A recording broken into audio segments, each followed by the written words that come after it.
Кылып көрсүн бардыгын. Таксини дагы, сода саттыкты бир жерден Алла Таала токтойт, анан берет ошол жерден ооматты. Көрсүн адам өзүнүн жөндөмүн. Ар бир адамда жөндөм бар.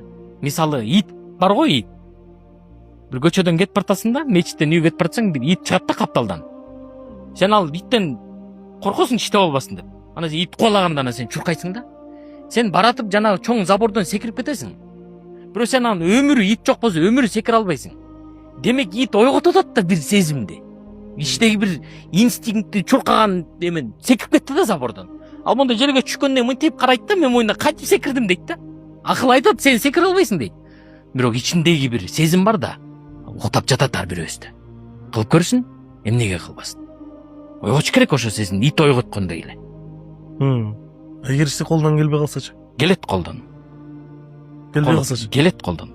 Ошого аракет кылыш керек, Алладан дуа кылыш керек. Биз Аллага таянганды бүгүнкү күндө унутуп койдук. Биз өзүбүздүн жөндөмүбүзгө, кооз сүйлөгөнгө, шустри болгонубузга, байлыгыбызга, чечен сүйлөгөндүгүбүзгө таянып калбадыкпы? Аллага ким таянат? Ла илаха иллаллах. Бардык Алладан болуп жатат го. Бардын кылып жаткан Алла, сизди көргөзүп аткан, сүйлөтүп аткан, угузуп аткан, жүрөктү соктуртуп аткан, жүрөктү токтотуп салсынчы, өлдүк да биз. Бардын Алла кылып жатса, эмнеге биз Аллага таянбайбыз? Алла, сен мени кыйынчылыктардан чыгарасың. Ла илаха илля анта субханака инни кунту миназ золимин деп. Юнус алейхиссалам киттин ичинен үч караңгычылыктан чыкканга дуа кылып атып.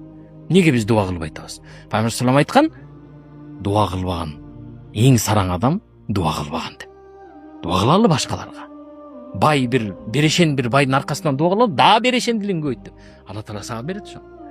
Илимдин аркасынан дуа кылалы. Бүгүн биз негатив эле айтып атабыз. Жатып эле негатив айтып атабыз, негатив.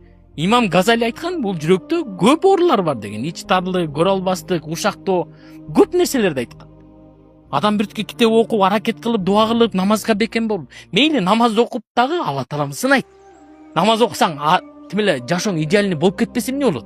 Намаз таштап салыш керекпи? Жок, намаз бул Алланын өкүмү. Тозок беши жараткан Алла, Алланын алдына барабыз биз. Алла өмүр берет, рызкы берет, бала берип атат, келинчек берип атат, жумуш берип атат Алла. Ошол Алланын алдына барабыз да, барганда эмне деп жооп беребиз биз?